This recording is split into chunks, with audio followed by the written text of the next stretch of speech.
الرحمن الرحیم د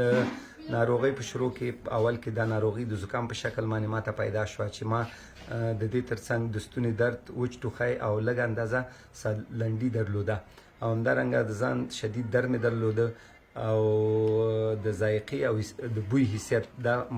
زما په ډېر اندازه سره کم شوی و.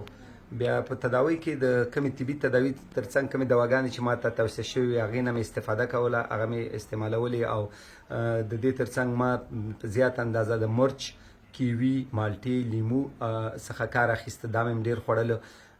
او ډېر مایعات به مې څښل د ورځې په خصوصا تاوده مایعات. دا ډېره ګټه کوي چې دا باید دغه ناروغان د دې څخه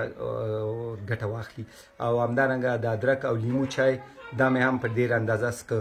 او خاکشیر او سیادانه چې د تور دانې په نوم باندې یادېږي دا هم د دې تداوی